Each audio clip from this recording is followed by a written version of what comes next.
Un PDG épouse une jeune femme par contrat, mais découvre qu'elle est vierge et tombe amoureux. Bonjour à ma merveilleuse famille d'histoires. Bienvenue à nouveau pour les histoires de Monsieur Peter. Hier était une journée si spéciale, c'était mon anniversaire. J'ai eu droit à une célébration incroyable, mais je ne pouvais m'empêcher de penser à vous tous. Vos vœux d'anniversaire si touchants ont vraiment rendu ma journée inoubliable. Je suis tellement reconnaissant de vous avoir dans ma vie. Vous êtes plus qu'un public, vous êtes une famille. Oh, comme j'aurais aimé que nous puissions partager mon gâteau d'anniversaire ensemble. Imaginez-nous tous en train de rire et de créer des souvenirs. Cela aurait été magique. Avant de plonger dans l'histoire d'aujourd'hui, dites-moi, avez-vous aimé la dernière? Si vous l'avez adorée, laissez un grand oui dans les commentaires ci-dessous. Maintenant, commençons. Chapitre 1, l'effondrement. Le soleil du soir projetait de longues ombres à travers le bureau pentous d'Isaiah Chozan, la lumière dorée accrochant les bords des papiers du divorce qui gisaient devant lui. À 35 ans, il avait bâti un empire qui s'étendait sur plusieurs continents, et pourtant, à cet instant, il se sentait comme ce petit garçon d'une ville de province qui avait autrefois rêvé trop grand. Ses doigts tracèrent le contour du bureau en acajou, rappel de sa première affaire réussie, alors qu'il fixait la signature de sa future ex-femme. Les courbes élégantes de l'écriture d'Adrian semblaient désormais aussi fausses que leur mariage l'avait été. Monsieur Chozan. La voix de son assistant grésilla dans l'interphone. Le conseil d'administration attend dans la salle de conférence A. Isaiah appuya sur le bouton de réponse, la voix stable malgré la tempête qui faisait rage en lui. Dites-leur que j'arrive dans 5 minutes. Professionnel, comme toujours, même si sa vie personnelle s'effondrait autour de lui. Il se leva, ajustant son costume gris anthracite Tom Ford. Une véritable armure contre un monde qui lui avait appris que la confiance était un luxe qu'il ne pouvait se permettre. Les baies vitrées de son bureau offraient une vue panoramique sur la ville qu'il avait conquise, des gratte-ciel s'élançant vers les nuages, peints de nuances ambre et rose. 5 ans plus tôt, il s'était tenu à ce même endroit avec Adrian, partageant leur rêve d'avenir. Désormais, ses souvenirs ressemblaient à des scènes de la vie de quelqu'un d'autre. L'enveloppe Kraft sur son bureau contenait bien plus que de simples papiers de divorce. Il y avait des photographies, preuves de la trahison d'Adrian rassemblées par son détective privé, des images de baisers volés dans des cafés londoniens, des rendez-vous secrets dans des halls d'hôtel, et enfin la preuve accablante Adrian acceptant une bague de James Hartford, le PDG de Hartford Global, alors qu'elle portait encore l'alliance d'Isaiah. Son téléphone vibra avec un message de sa jeune sœur, Reine. Grand frère, s'il te plaît, dis-moi que tu n'es pas encore au bureau. Tu as besoin de repos.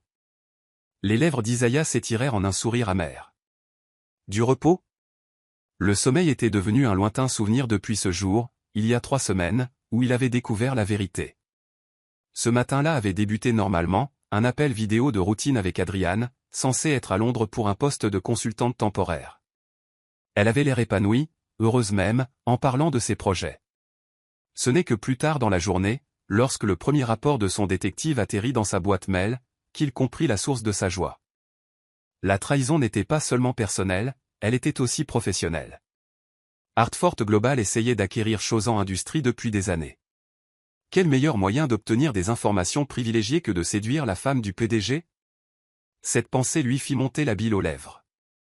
Se dirigeant vers le bar dans le coin de son bureau, Isaiah se servit 2 doigts de scotch, âgé de 30 ans, un cadeau de son père le jour où il avait pris la direction de l'entreprise. Ne les laisse jamais te voir saigner, fils, avait dit son père. Le vieil homme avait eu raison sur tant de choses.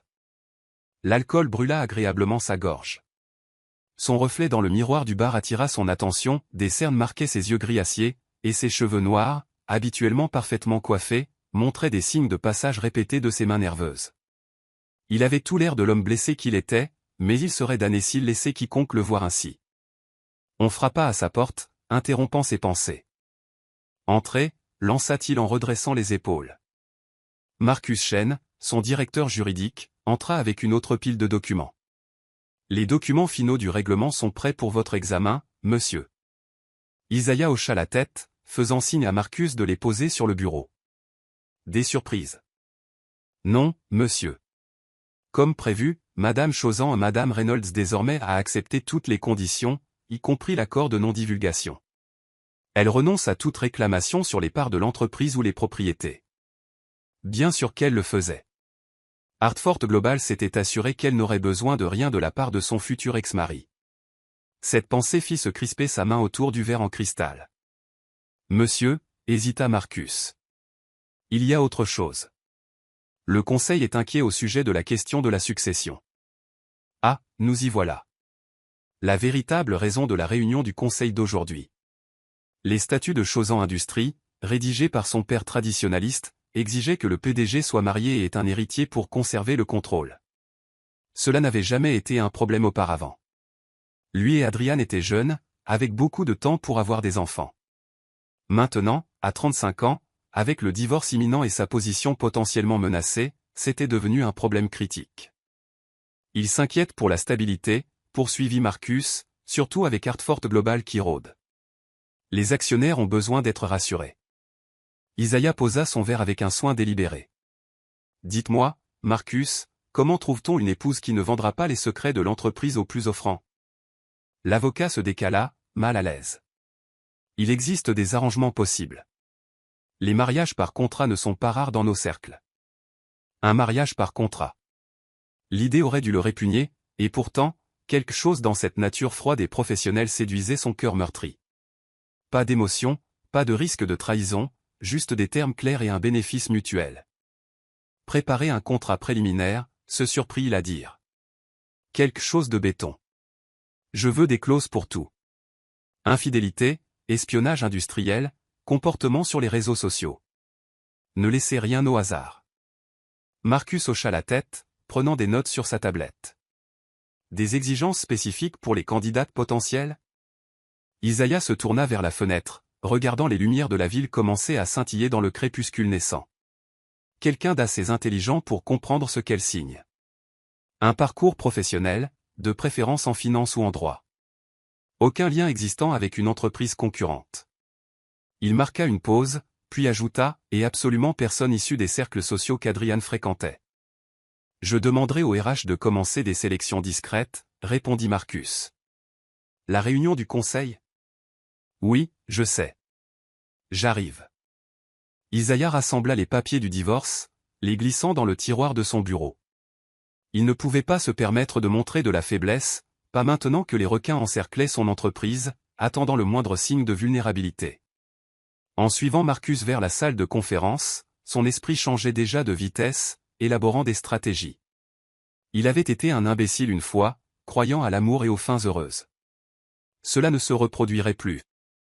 Cette fois, le mariage serait ce qu'il aurait dû être depuis le début, une transaction commerciale, rien de plus. Les portes de la salle de conférence se dressaient devant lui et Isaiah ajusta sa cravate, son expression se figeant dans cette perfection masquée qui lui avait valu le surnom de roi de glace dans les cercles d'affaires. Qu'il chuchote sur son mariage raté. Qu'il s'interroge sur les plans de succession. Il leur montrerait à tous qu'Isaiah Chausan ne se brisait pas. Il se reconstruisait, plus fort qu'avant. Il était loin de se douter que le destin avait d'autres plans, et que quelque part dans la ville, une jeune analyste financière nommée Kéléidan était sur le point de recevoir un appel qui changerait leur vie à jamais. Chapitre 2, la proposition. Les doigts de Kéléidan volaient sur son clavier, ses yeux verts fixés sur les multiples feuilles de calcul affichées sur ses écrans. Le département d'analyse financière de Sterling & Associates était calme à 19h30, la plupart de ses collègues étant partis depuis des heures. Mais pour Kelley, les nuits tardives étaient une nécessité, non seulement pour faire ses preuves en tant que plus jeune analyste financière de l'histoire du cabinet, mais parce que chaque heure supplémentaire signifiait $1 de plus pour les factures médicales croissantes de sa mère. Une notification apparut sur son écran, paiement hôpital dû.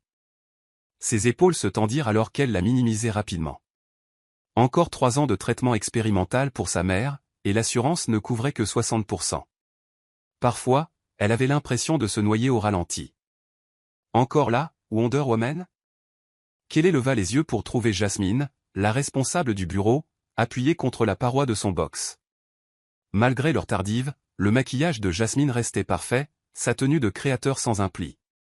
Tout ce que Kelley, dans son modeste blazer bleu marine et ses chaussures raisonnables, n'était pas. Je finis juste l'analyse du groupe Morrison, répondit Kelley en remontant ses lunettes sur son nez.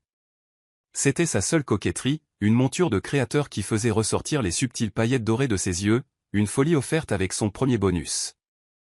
Les sourcils parfaitement dessinés de Jasmine se levèrent. Tu devrais peut-être attendre pour celui-là. Il paraît que Drake Morrison s'intéresse à des affaires plus intimes. L'intérêt de Kelly fut piqué. Elle suivait les mouvements boursiers de Chausan Industries depuis des mois, notant des modèles qui suggéraient des troubles internes. La récente nouvelle du divorce imminent du PDG, Isaiah Chausan, avait envoyé des ondes de choc dans le monde financier, bien que les détails soient restés étonnamment privés.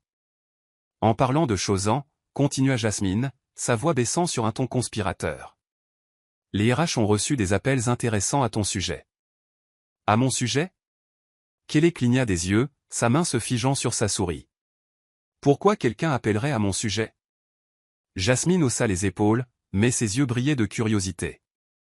Aucune idée, mais Marcus Chen lui-même demandait les résultats de ta vérification d'antécédents. Marcus Chen, le directeur juridique de Chausan Industries. L'esprit analytique de Kelly commença immédiatement à relier les points, bien que l'image n'ait aucun sens. Pourquoi l'une des entreprises les plus puissantes du pays s'intéresserait-elle à une analyste financière junior? Son téléphone vibra, affichant un numéro inconnu. Normalement, elle laisserait la messagerie prendre le relais, mais quelque chose la poussa à répondre. Mademoiselle Idan, sans qui une voix professionnelle et nette. Ici Marcus Chen de Chausan Industries. Je vous présente mes excuses pour cet appel tardif, mais nous avons une affaire plutôt urgente à discuter. Seriez-vous disponible pour une réunion demain matin à 9 h? Le cœur de Kelly s'emballa, mais sa voix resta stable. Puis-je demander de quoi il s'agit? Je crains de ne pouvoir discuter des détails qu'en personne. Cependant, je peux vous assurer qu'il s'agit d'une proposition commerciale légitime qui pourrait changer votre vie. Changer votre vie. La notification de la facture d'hôpital scintilla dans sa vision périphérique. Je devrais vérifier avec mon superviseur. Cela a déjà été arrangé, l'interrompit Marcus avec fluidité. Une voiture viendra vous chercher à 8h30. Après avoir raccroché, Kelly s'assit, l'esprit en ébullition. Jasmine avait disparu, la laissant seule avec ses pensées et le doux bourdonnement des ordinateurs. Le lendemain matin la trouva à l'arrière d'une élégante Mercedes noire, regardant la ville se transformer, passant de son quartier modeste au quartier financier étincelant. L'immeuble de Chausan Industries s'élevait comme une lance de cristal contre le ciel matinal, sa centaine d'étages de verre et d'acier reflétant le lever du soleil. La sécurité la laissa passer avec une efficacité surprenante, et avant qu'elle ne s'en rende compte, elle était conduite vers un ascenseur privé. Son reflet dans les parois miroitantes montrait une jeune femme essayant très fort d'avoir l'air composé. Des cheveux blonds miel soigneusement torsadés en un chignon professionnel, un maquillage minimal soulignant ses traits naturels, et un tailleur gris foncé qui était la pièce la plus chère de sa garde-robe. L'ascenseur s'ouvrit directement sur une zone de réception où Marcus Chen attendait. Sa réputation d'efficacité était évidente dans chaque mouvement précis alors qu'il l'accueillait. Mademoiselle Idan, merci d'être venue. Veuillez me suivre. Ils entrèrent dans une salle de conférence aux baies vitrées allant du sol au plafond, mais Kelly remarqua à peine la vue spectaculaire. Son attention fut immédiatement attirée par l'homme debout au bout de la table. Isaiah Chausan commandait l'attention comme la gravité commandait la masse. C'était simplement une loi de la nature. Grand et impeccablement vêtu d'un costume sur mesure qui soulignait sa carrure athlétique, il irradiait le pouvoir et le contrôle. Mais ce furent ses yeux qui la captivèrent, gris acier et intensément concentrés, mais portant des ombres qu'elle reconnaissait de son propre miroir, les yeux de quelqu'un portant un lourd fardeau. Mademoiselle Idan, sa voix était profonde avec une pointe de raucité qui suggérait un manque de sommeil. Je vous en prie, asseyez-vous. Elle prit le siège offert, hyper consciente de sa présence alors qu'il restait debout, l'étudiant avec une expression illisible. Votre analyse des stratégies financières du groupe Morrison, commença-t-il sans préambule. Particulièrement vos notes sur leur modèle d'OPA hostile via des leviers personnels. C'est un travail impressionnant. L'esprit de Kelly s'emballa. Cette analyse était encore en cours, pas encore soumise à ses superviseurs. Comment avez-vous? Nous avons nos méthodes, coupa-t-il doucement. Plus important encore, cela démontre exactement le type de perspicacité dont nous avons besoin. Dites-moi, mademoiselle Idan, que savez-vous des mariages par contrat? La question était si inattendue que pendant un moment, Kelly crut avoir mal entendu. Je vous demande pardon? Marcus fit glisser un document sur la table. Nous vous offrons une proposition commerciale, un contrat de mariage, 2 ans minimum, avec des termes très spécifiques et une compensation considérable. Les mains de Kelly tremblèrent légèrement alors qu'elle ouvrait le dossier. Les chiffres sur la première page lui coupèrent le souffle, de quoi couvrir le traitement de sa mère 10 fois. Pourquoi moi, réussit-elle à demander, fière que sa voix reste stable. Isaël s'assit enfin, ses mouvements gracieux malgré sa fatigue évidente. Parce que vous êtes brillante mais inconnue. Parce que votre vérification d'antécédents montre une histoire de discrétion absolue et de loyauté. Et parce que vous avez un besoin pressant que nous pouvons aider à combler, pendant que vous nous aidez à maintenir la stabilité durant une période cruciale. Le visage de sa mère apparut dans son esprit, pâle et courageuse dans son lit d'hôpital, essayant de cacher sa douleur. Les factures médicales, chuchota-t-elle. Toutes couvertes, plus un fonds substantiel pour les soins futurs, confirma Marcus. Ainsi que d'autres avantages détaillés dans la section 3. Kelly se força à penser analytiquement, à aborder cela comme n'importe quelle autre proposition d'affaires. Et qu'est-ce qui serait exigé de moi exactement? Des apparitions publiques en tant que ma femme, résidence dans mon Penthouse, participation aux événements sociaux pertinents pour l'entreprise, et... Isaël marqua une pause, son expression se durcissant légèrement. Un héritier dans la période de 2 ans. Un héritier. Le terme clinique ne pouvait dissimuler ce que cela signifiait. Kelly sentit la chaleur monter à ses joues, mais garda une expression professionnelle. Le contrat inclut des clauses de confidentialité strictes, ajouta Marcus, et des pénalités significatives pour toute violation des termes, particulièrement concernant l'intelligence économique, ou... Il jeta un coup d'œil à Isaël. Les affaires personnelles. Kelly comprit la référence tacite à la trahison de son ex-femme.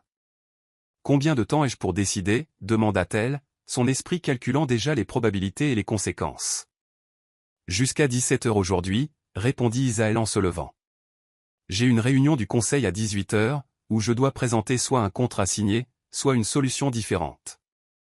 Il fit mine de partir, puis s'arrêta près de sa chaise. De si près, elle pouvait sentir son eau de colonne coûteuse et voir l'ombre légère d'une barbe naissante le long de sa mâchoire. Mademoiselle Idan, sa voix était plus basse, presque douce. Je sais que c'est accablant, mais parfois les opportunités qui changent une vie se présentent déguisées en choix impossibles. Après leur départ, Kelly resta assise seule dans la salle de conférence, fixant le contrat devant elle. Le soleil s'était complètement levé maintenant, baignant la ville dans la lumière du matin. Quelque part dans cette étendue d'immeubles se trouvait l'hôpital de sa mère. Quelque part se trouvait son minuscule appartement. Et ici, dans cette pièce, bien au-dessus de tout cela, se trouvait une chance de tout changer au prix de seulement 2 ans de sa vie et de l'indépendance de son cœur. Elle était loin de se douter, en tendant la main vers le stylo avec des doigts tremblants, qu'elle était sur le point d'embarquer pour un voyage qui remettrait en question tout ce qu'elle croyait savoir sur les affaires, la loyauté et l'amour. Et que l'homme qui venait de quitter la pièce deviendrait bien plus qu'un simple nom sur un contrat. Chapitre 3, Termes et conditions. Le fauteuil en cuir dans le bureau de Marcus Chen grinça doucement alors que Kelly changeait de position, ses yeux parcourant méthodiquement l'accord prénuptial. L'horloge murale indiquait 16h30, 30 minutes avant l'échéance fixée par Isaël. De l'autre côté des baies vitrées, des nuages d'orage s'amoncelaient, reflétant la tension dans la pièce. Section 7.3, murmura-t-elle, son esprit d'analyste financière cataloguant chaque détail. La clause d'infidélité semble sévère. Marcus hocha la tête, son expression soigneusement neutre. Confiscation totale des actifs par la partie coupable, plus une pénalité de 50 millions de dollars. Il fit une pause, puis ajouta doucement, Monsieur Chauzan a été très insistant sur ce point. Bien sûr qu'il l'avait été. Kelly avait passé sa pause déjeuner à faire des recherches sur Adrian Reynolds Chauzan, désormais Adrian Hartford. Les réseaux sociaux de la femme racontaient une histoire d'ambition calculée. Les restrictions sur les réseaux sociaux, demanda Kelly en tournant une page. Tous les postes doivent être approuvés par le département des relations publiques. On vous fournira des directives. Marcus fit un geste vers une épaisse annexe. Vous aurez un styliste personnel, un secrétaire social et une équipe de sécurité. Tout, de votre garde-robe à votre emploi du temps quotidien, sera coordonné pour maintenir l'image d'une épouse de dirigeant de Chauzan Industries. La porte s'ouvrit et Isaël entra, sa présence remplissant immédiatement la pièce. Il avait tombé sa veste de costume, les manches de sa chemise blanche impeccable retroussées pour révéler des avant-bras puissants. Malgré son apparence plus décontractée, le pouvoir irradiait de chaque mouvement alors qu'il prenait le siège à côté d'elle. « Comment avançons-nous » demanda-t-il. Mademoiselle Idan a quelques préoccupations concernant la section 12, répondit Marcus. Ah oui, la section 12. L'exigence de l'héritier. Kelly sentit la chaleur monter à ses joues, mais se força à soutenir le regard d'Isaël. Le délai semble agressif. Le conseil exige un héritier dans les 2 ans, déclara Isaël sèchement. Cependant, je suis prêt à ajouter une clause concernant la confidentialité médicale et les niveaux de confort personnel dans ce délai. Quelque chose vacilla dans ses yeux. Était-ce de la considération? Avant qu'elle ne puisse l'analyser, son téléphone vibra. Le message fit se contracter sa mâchoire. Drake Morrison vient d'acheter 2% supplémentaires de nos actions via une société écran, informa Teil Marcus. Il devient plus audacieux. Une raison de plus pour finaliser ceci aujourd'hui, répondit Marcus, faisant glisser un autre document vers l'avant. La licence de mariage est prête. Une fois signée, nous pouvons faire la cérémonie demain matin. Demain. Le cœur de Kelly s'emballa. Tout allait si vite. Elle regarda la section 15.4. Le règlement était plus que généreux, garantissant qu'elle et sa mère ne manqueraient jamais de rien. J'ai une contre-proposition, dit-elle soudainement, se surprenant elle-même autant qu'eux. Les 2 hommes se tournèrent vers elle. Les sourcils d'Isaël se levèrent légèrement. Concernant la section 9.2, mon rôle dans l'entreprise. Kelly se redressa, canalisant chaque once de confiance professionnelle qu'elle avait développée. Vous n'obtenez pas seulement une femme, monsieur Chauzan. Vous obtenez une analyste financière avec des perspectives spécifiques sur les tactiques de Drake Morrison. Je veux être plus qu'une simple figure de pro. Une expression étrange traversa le visage d'Isaël. Quelque chose qui ressemblait presque à du respect. Que proposez-vous exactement? Je veux un accès aux données financières de l'entreprise. Pas seulement au niveau superficiel, mais des permissions d'analyse approfondies. Si Morrison prépare quelque chose, cela apparaîtra d'abord dans les chiffres. Elle soutint son regard fermement. Vous avez besoin de quelqu'un qui peut repérer les modèles que d'autres pourraient manquer, quelqu'un dont la loyauté est garantie à la fois par contrat et par intérêt personnel. Marcus commença à objecter, mais Isaël leva une main, l'étudiant de ses yeux gris intenses. Et en retour, je signerai tout le reste tel quel, y compris le délai de 2 ans. Le cœur de Kelly battait à tout rompre, mais sa voix restait ferme. Mais je veux réellement aider à protéger votre entreprise, pas juste servir de décoration. Le tonnerre gronda dehors alors que le silence remplissait le bureau. Isaël se leva, allant à la fenêtre pour observer l'orage approchant. Ajoutez-le, dit-il enfin. Permission d'analyse complète, rapport direct à moi, briefings hebdomadaires. Il se retourna vers elle. Mais comprenez bien ceci. Si vous signez ces papiers, votre loyauté m'appartient, à moi et à cette entreprise, complètement. Il n'y a pas de juste milieu. Je comprends. Marcus commença à modifier les documents alors que le téléphone d'Isaël vibrait à nouveau. Miss Idan, la voix de Marcus attira son attention. Les modifications sont terminées. Devons-nous procéder? L'heure suivante passa dans un flou de signatures. Chaque page semblait plus lourde que la précédente. Pourtant, en regardant la main forte d'Isaël bouger avec confiance sur chaque document, elle se sentait moins comme si elle abandonnait sa liberté, et plus comme si elle entrait dans quelque chose d'important. La signature finale fut apposée alors que l'orage éclatait dehors. La voiture vous ramènera chez vous pour emballer l'essentiel, l'informa Isaël, redevenant tout à fait professionnel. La cérémonie est à 9 heures dans le Penthouse. Petite, privée. Et après, demanda Kelly. Après, nous avons une conférence de presse annonçant notre mariage, et votre nomination en tant qu'analyste financière spéciale. Ses lèvres s'incurvèrent légèrement. Vous vouliez être plus qu'une décoration, n'est-ce pas? Il sortit une petite boîte en velours de sa poche. La bague. Le diamant était éblouissant, élégant, d'inspiration art déco. La bague de famille reste dans le coffre, dit-il doucement en la glissant à son doigt. Celle-ci vous allait mieux. Le fait qu'il l'ait choisie spécifiquement pour elle provoqua une chaleur inconnue dans sa poitrine. Alors que Kelly rassemblait ses affaires, un éclair illumina le bureau. Dans ce bref moment brillant, elle surprit Isaël la regardant avec une expression non gardée, quelque chose comme de la curiosité mélangée à une autre émotion qu'elle ne pouvait nommer.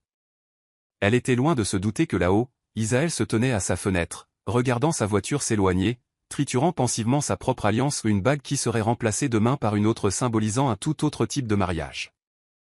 Chapitre 4, découverte inattendue. Le soleil couchant peignait des traînées dorées sur les sols en marbre du Penthouse alors que Kelly se tenait devant les baies vitrées. Sa robe de mariée, une création sophistiquée de Vera Wang, bruissait doucement à chaque respiration nerveuse. La journée avait été un tourbillon de précision calculée. La cérémonie du matin, la conférence de presse, tout avait été orchestré. Maintenant, 12 heures plus tard, elle était Madame Kelly Chausan. Madame Chausan? Elle se retourna pour trouver Marina, la gouvernante. Monsieur Chausan arrivera sous peu. Kelly lissa sa nuisette en soie. Une autre pièce soigneusement sélectionnée, celle-ci de chez La Perla. Le bruit de la porte de la chambre s'ouvrant fit bondir son cœur dans sa gorge. Elle entendit les pas d'Isaël. Kelly. Sa voix grave traversa la porte de la salle de bain. Prenant une profonde inspiration, elle ouvrit la porte. Isaël se tenait près de la fenêtre. Il avait desserré sa cravate et retroussé ses manches. La couverture médiatique est favorable, dit-il en se tournant vers elle. Ses mots étaient professionnels, mais ses yeux s'assombrirent en découvrant son apparence. Le titre a bondi de 6 points après l'annonce, répondit-elle, reconnaissante pour le terrain familier de la finance. Isaël se dirigea vers le bar, versant 2 coupes de champagne. Pour célébrer notre fusion réussie. Il lui tendit le verre, leurs doigts s'effleurant brièvement. Le contact envoya un frisson inattendu le long de son échine. Vous avez bien géré la conférence de presse, observa-t-il. Il posa son verre et se rapprocha. Nous devrions discuter des attentes pour ce soir. Son cœur s'emballa. De si près, elle pouvait voir les cernes sous ses yeux. Le contrat spécifiait. Un héritier dans les 2 ans, commença-t-elle. Il ne spécifiait pas de précipiter les choses lors de notre nuit de noces, l'interrompit-il doucement. Sa main vint caresser sa joue. Ce que je veux, c'est comprendre pourquoi vous tremblez. La tendresse de son geste défit son calme. Je n'ai jamais. Elle déglutit difficilement. Ce serait ma première fois. La compréhension aube dans ses yeux, suivie par quelque chose de féroce et protecteur. Pourquoi ne me l'as-tu pas dit? Ce n'était pas pertinent pour les termes du contrat, chuchota-t-elle. Un son entre le rire et le gémissement lui échappa. Kelly, cela change les choses. Ça n'est pas obligé, insista-t-elle. Je comprends ce qui est requis. Arrête. Sa voix était rauque maintenant. Tu n'es pas une exigence commerciale, pas pour ça. Cette partie de notre arrangement se fait à tes conditions, quand tu seras prête. Les larmes lui montèrent aux yeux. Elle s'était attendue à une efficacité froide. Au lieu de cela, cet homme puissant la traitait comme quelque chose de précieux. Le conseil, commença-t-elle. Le conseil n'est pas dans cette chambre, murmura-t-il. Ce soir, nous dormons. Juste dormir. Et demain, nous commencerons à nous connaître correctement. Il baissa lentement la tête, lui laissant le temps de reculer. Quand elle ne le fit pas, ses lèvres effleurèrent les siennes. Un baiser doux, sans exigence. Avant qu'elle ne puisse s'en empêcher, elle se pressa contre lui. Il grogna doucement, mais garda un contrôle prudent. Quand ils se séparèrent, ses yeux étaient devenus gris orage. Tu vas tester mon contrôle, n'est-ce pas? Je croyais que tu ne croyais plus au test, répondit-elle doucement. Il sourit, front contre front. Va te changer en quelque chose de confortable. Je ferai de même. Et ensuite nous parlerons. Vraiment parler. Plus tard, allongé dans l'immense lit, Kelly se retrouva blotti contre lui racontant la véritable histoire du traitement de sa mère.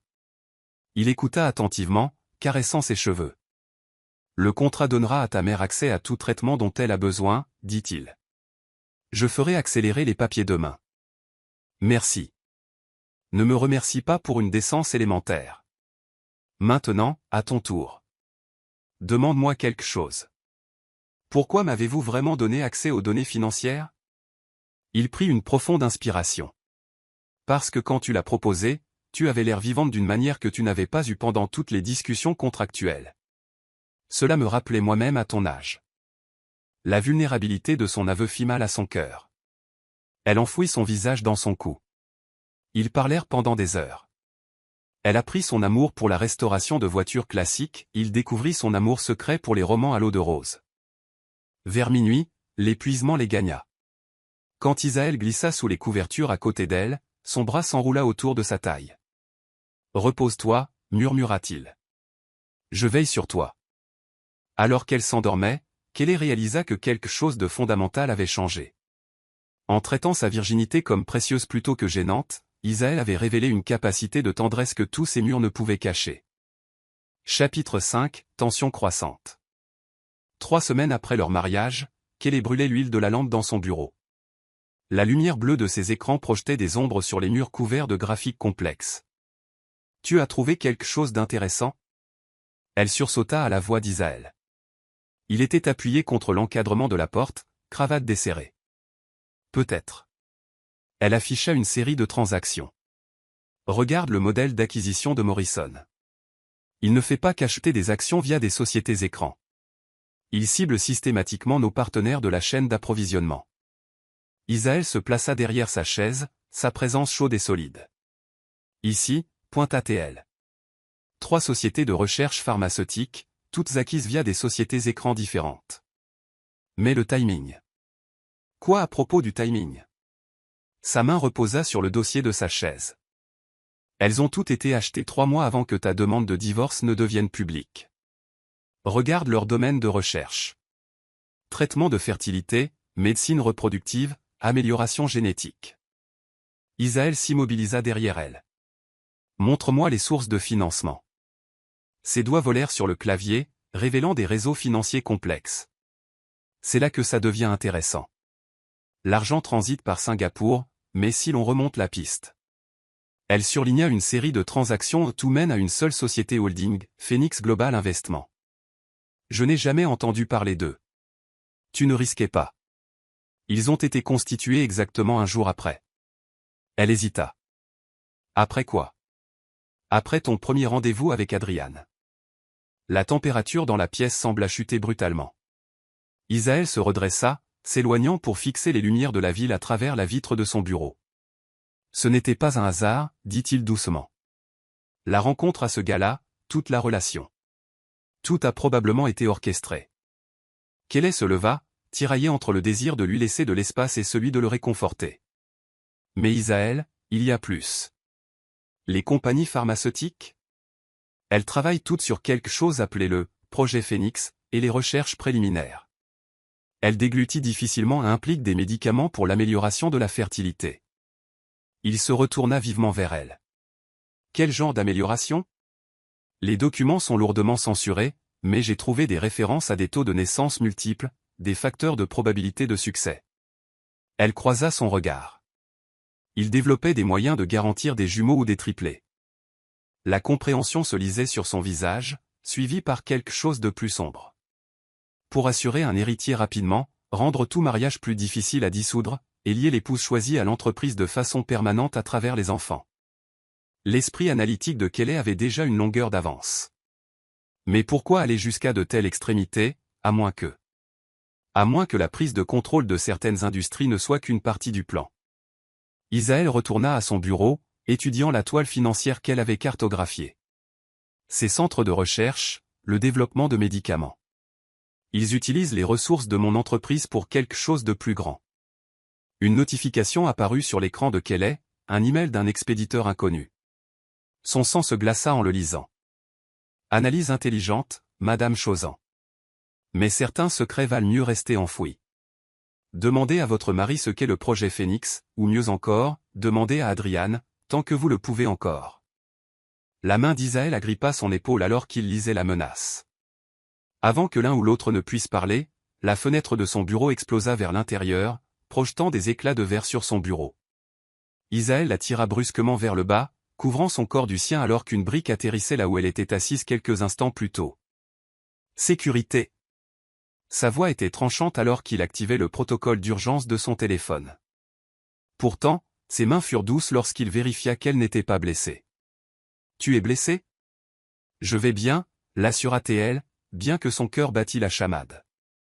La brique portait une note attachée, « La prochaine fois, on ne ratera pas. » Marcus fit irruption avec les équipes de sécurité, sécurisant efficacement la zone tandis qu'Isaël gardait Kelly contre lui. Son bras, protecteur autour de sa taille, ne la lâchait pas à fouiller le bâtiment, ordonna-t-il. Je veux que tous les flux de sécurité des dernières 24 heures soient analysés. Et faites nettoyer ce verre. Il baissa les yeux vers Kelly. Tu déplaces ton bureau à côté du mien. Pas de discussion. Elle commença à protester, mais l'inquiétude féroce dans ses yeux l'arrêta. Ce n'était pas seulement son PDG qui se montrait protecteur. C'était son mari, sincèrement effrayé pour sa sécurité. D'accord, accepta-t-elle doucement, le laissant la serrer davantage. Des heures plus tard, après les inspections de sécurité et les rapports de police, ils étaient assis dans le bureau du pantouse d'Isaël. Kelly s'était changée pour enfiler l'une de ses chemises de rechange, le tissu coûteux flottait sur sa silhouette, mais cela la réconfortait étrangement. Nous devons parler de ce que tu as trouvé, dit finalement Isaël en lui tendant un verre de vin. De tout. Elle se blottit dans le canapé en cuir, le regardant faire les 100 pas. Tu penses que Morrison travaille avec quelqu'un à l'intérieur de Chausan Industries. Le timing de ses acquisitions, les informations sur le divorce. Il passa une main dans ses cheveux. Quelqu'un de haut placé, quelqu'un qui connaîtrait le projet Phoenix, suggéra-t-elle doucement. Il s'arrêta de marcher, se tournant pour la regarder avec une intensité qui lui coupa le souffle. Je ne l'ai jamais dit à personne, mais avant qu'Adriane ne parte, elle a essayé de me convaincre d'investir dans un projet de recherche pharmaceutique. Elle disait que ça révolutionnerait l'industrie de la fertilité. Laisse-moi deviner le nom du projet, Phoenix. Il vint s'asseoir près d'elle, suffisamment proche pour qu'elle sente sa chaleur. J'ai refusé. Le protocole semblait douteux, l'éthique trouble. Elle était étonnamment en colère à ce sujet. L'esprit de Kelly connecta d'autres points, les sociétés écrans, les installations de recherche. Ils avaient besoin des ressources de ton entreprise, de tes connexions. Quand tu as refusé de coopérer, ils ont trouvé un autre moyen d'entrer. Par son intermédiaire, dit-il, la mâchoire serrée. Elle posa son vin, se tournant pour lui faire face complètement. Isaël. Est-ce que notre mariage faisait partie de leur plan, aussi? Ses yeux se plantèrent dans les siens, une lueur féroce et protectrice y brûlant. Non. Te trouver, te choisir. Ça, c'était moi. Ils m'ont peut-être poussé vers un mariage contractuel, mais toi. Sa main vint caresser sa joue. Tu n'as jamais fait partie de leur combine. La tendresse de son toucher fit s'emballer son cœur. Comment peux-tu en être sûr? Parce que. Son pouce caressa sa pommette d'une manière qui la fit frissonner. Tu es la seule variable qu'il ne pouvait pas contrôler. L'analyste trop brillante pour être manipulée, la femme trop authentique pour être corrompue. Sa voix devint rauque. L'épouse qui m'a fait ressentir quelque chose de réel pour la première fois depuis des années. Elle se pencha vers son contact, incapable de s'en empêcher. Qu'est-ce qu'on fait maintenant? On riposte. Son autre main trouva sa taille, l'attirant plus près. Ensemble. Plus de défense, plus de réaction à leurs mouvements. Nous trouvons tout ce qu'ils cachent, nous exposons chaque connexion, et nous protégeons ce qui est à nous. Ce qui est à nous? Murmura-t-elle, hyper consciente de sa proximité. Au lieu de répondre, il l'embrassa. Contrairement à leur baiser précédent, prudent, celui-ci était profond et passionné, chargé de la peur, de la protection et des sentiments grandissants qu'aucun des deux n'avait pleinement reconnus. Lorsqu'ils se séparèrent, respirant tous deux difficilement, il posa son front contre le sien. Tout, murmura-t-il. L'entreprise, notre mariage, cette chose qui grandit entre nous. Il la regarda dans sa chemise, s'ancrant à elle. Je pensais que ce n'était que du business pour toi. C'était censé l'être. Son rire était légèrement instable. Puis tu es entré dans mon bureau avec ton esprit brillant et ton cœur pur, et soudain, les affaires étaient la dernière chose à laquelle je pensais. Une notification sur sa tablette interrompit le moment, plus de données sur le projet Phoenix. Mais cette fois, alors qu'ils étudiaient les informations ensemble, quelque chose avait changé. Son bras restait autour de sa taille, sa tête reposait naturellement contre son épaule pendant qu'il travaillait. Il n'était plus simplement PDG et analyste, ni même mari et femme par contrat. Ils étaient partenaires dans tous les sens du terme, affrontant ensemble les menaces grandissantes. Et quelque part à travers la ville, dans un centre de recherche soigneusement caché, Drake Morrison recevait une mise à jour sur leur découverte. Son sourire froid n'avait aucune chaleur alors qu'il tapait un message à sa véritable partenaire, la femme qui avait tout orchestré depuis le début. Il se rapproche, Adriane. Il est temps de passer à la phase 2. La réponse arriva rapidement. Souviens-toi du plan.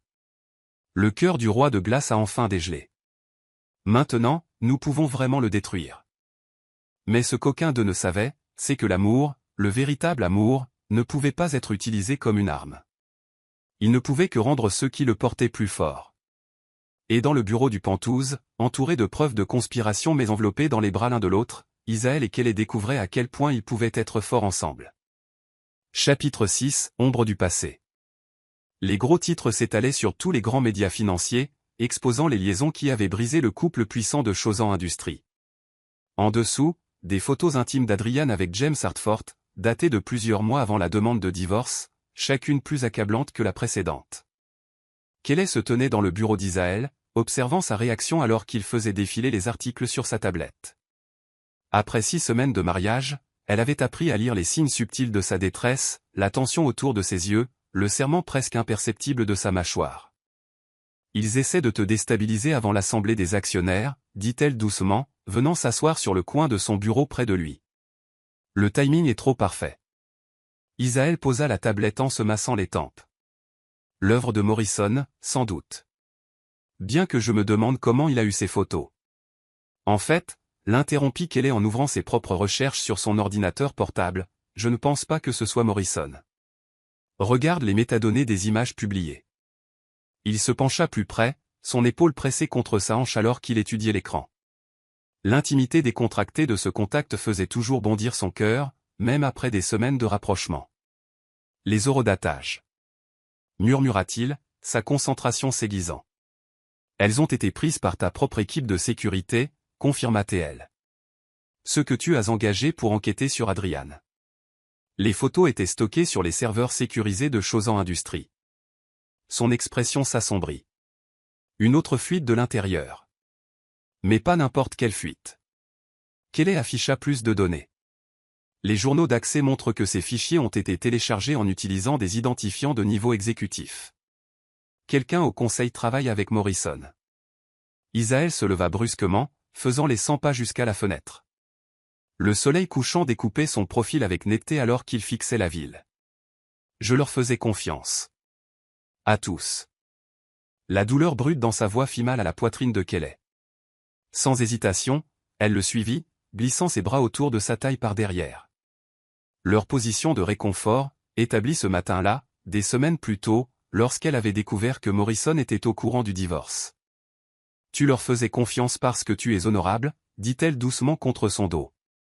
Leur trahison rejaillit sur eux, pas sur toi. Ses mains couvrirent les siennes, les serrant doucement. Quand es-tu devenu si sage? À peu près au moment où tu as commencé à me laisser voir derrière tes murs. Il se retourna dans son étreinte, une main remontant pour caresser sa joue. Ses yeux cherchèrent les siens, remplis d'une intensité qui lui coupa le souffle. Je commence à penser que le contrat était la pire erreur de ma vie. Son cœur rata un battement. Quoi? Ça nous limite, expliqua-t-il, le pouce caressant sa pommette. Ça nous fait douter de chaque sentiment, de chaque contact, nous demandant ce qui est réel et ce qui est une obligation. Et qu'est-ce qui semble réel en ce moment? Murmura-t-elle, osant à peine respirer. Au lieu de répondre, il baissa la tête et l'embrassa. Contrairement à leur baiser précédent, doux et prudent, soucieux de son inexpérience, celui-ci était profond et exigeant. Kelly fondit contre lui, ses mains agrippant sa chemise alors qu'elle s'ouvrait à son baiser. Toute l'attraction et la tendresse qui s'étaient accumulées entre eux se cristallisèrent dans ce moment de passion et de vérité. Lorsqu'ils se séparèrent enfin, respirant lourdement, il posa son front contre le sien. Ça, dit-il d'une voix rauque. Ça, c'est réel. Avant qu'elle ne puisse répondre, son téléphone vibra, brisant le charme alors que la réalité revenait en force. Il vérifia l'écran, son expression se durcissant. Morrison a convoqué une conférence de presse d'urgence, rapporta Teil. Dans 1 heure. Kelly se dirigeait déjà vers son ordinateur portable. Il va essayer d'utiliser les photos pour contester ton leadership, te dépeindre comme émotionnellement compromis. Qu'il essaie. La voix d'Isaël avait un tranchant dangereux. J'en ai fini d'être sur la défensive. Elle croisa la lueur dans son regard. Tu as un plan. Nous avons un plan. Il revint vers elle, lui relevant le menton. Tu as trouvé le lien entre Morrison et le projet Phoenix. Maintenant, nous l'utilisons. L'Assemblée des actionnaires, réalisa TL. Si nous pouvons prouver que Morrison connaissait la trahison d'Adrian à l'avance. Nous prouvons la conspiration. Il acquiesça. Mais nous avons besoin d'une certitude absolue. Une seule erreur et nous passerons pour des paranoïaques, jouant leur jeu. Quel est ce mordit la lèvre, réfléchissant. Les sociétés écrans de Singapour. Si je peux remonter l'argent jusqu'à Hartford Global. Fais-le. Il pressa un baiser rapide et appuyé sur ses lèvres. Je m'occupe de la conférence de presse de Morrison. Toi, suis l'argent. Elle attrapa son bras alors qu'il se tournait pour partir. Isaël, les photos. Ça va aller? Quelque chose s'adoucit dans son expression. Je pensais que les voir ferait plus mal, admit-il. Mais en regardant Adrian avec Hartford, tout ce que je ressens, c'est de la gratitude. De la gratitude? Sa main caressa de nouveau sa joue, le regard intense. Sa trahison m'a conduit à toi. La sincérité simple de ces mots fit enfler son cœur. Cette fois, c'est elle qui initia le baiser, se hissant sur la pointe des pieds pour presser ses lèvres contre les siennes. Il répondit immédiatement, la serrant contre lui pour un moment qui ressemblait à une promesse. Le téléphone vibra à nouveau, Marcus, avec les préparations pour la conférence. Ils se séparèrent à contre-cœur, bien que la main d'Isaël s'attardât sur sa taille. « Sois prudente », murmura-t-il. Morrison est désespéré maintenant. Ça le rend dangereux. Je le serai, si tu le es aussi, répliqua TL en ajustant sa cravate dans leur geste familier. Son sourire avait un côté prédateur. Oh, je compte bien sur le fait qu'il me sous-estime. Tout comme il a sous-estimé ma femme. La fierté dans sa voix la fit se tenir plus droite. Alors qu'il partait se préparer, Kelly se retourna vers son ordinateur avec une détermination renouvelée. Elle avait mérité cette fierté et elle protégerait cet homme qui devenait bien plus que son mari contractuel. Des heures plus tard, elle était plongée dans les dossiers financiers quand elle la trouva, la preuve irréfutable qui démontrait le lien entre Morrison et Hartford Global. Mais ce fut le document suivant qui lui glaça le sang. Le projet Phoenix n'était pas seulement une prise de contrôle corporative. C'était bien pire. Ses mains tremblaient alors qu'elle composait le numéro d'Isaël. « Je l'ai trouvé », dit-elle quand il répondit. « Mais Isaël, c'est plus gros que nous le pensions. Beaucoup plus gros. »« Viens aux Pentouses », répondit-il, la voix serrée par l'inquiétude. « Ne t'arrête pour rien. J'envoie une sécurité supplémentaire. » Elle rassembla ses preuves et se dirigea vers l'ascenseur, l'esprit en ébullition. Les pièces du puzzle s'assemblaient, révélant une conspiration qui dépassait la rivalité commerciale pour devenir quelque chose de potentiellement dévastateur. Dans le Penthouse, elle trouva Isaël faisant les 100 pas, cravate desserrée et manches retroussées. La conférence de presse avait été brutale, Morrison lançant des accusations, insinuant une instabilité chez Chausan Industries. Mais Isaël était resté de glace, ses réponses calculées pour projeter la force. Dès qu'elle entra, il la tira dans ses bras, la serrant fort un long moment avant de reculer pour examiner ses découvertes. À mesure qu'elle expliquait ce qu'elle avait découvert, son expression devenait de plus en plus sombre. Quand elle eut fini, le silence envahit le Penthouse. « Si tu as raison, dit-il finalement, nous ne nous battons plus seulement pour l'entreprise. Nous nous battons pour des vies. J'ai raison. » Elle afficha d'autres documents. Regarde les données des tests, les signatures. Les sociétés écrans ne servaient pas seulement à acheter des actions. Elles cachaient des installations de recherche. Isaël étudia les preuves, son esprit analytique traitant les implications. Nous aurons besoin d'aide. Cela dépasse le droit des affaires maintenant. Je connais quelqu'un, offrit-elle avec hésitation. De l'université. Elle travaille pour la division des crimes financiers du FBI. Il acquiesça lentement. Passe l'appel. Mais quelle est? Ses mains encadrèrent son visage. Cela te met en danger. Un danger réel. Peut-être devrais-tu. Ne le fais pas, elle couvrit ses mains des siennes. N'ose même pas suggérer que je parte. Nous sommes là-dedans ensemble. Quelque chose de féroce et protecteur brilla dans ses yeux. Puis il l'embrassait à nouveau, un baiser dur et désespéré, déversant toute sa peur et son besoin dans ce contact. Quand ils se séparèrent, tous deux à bout de souffle, il pressa son front contre le sien. Ensemble, accepta-t-il d'une voix rauque. Mais promets-moi d'être prudente.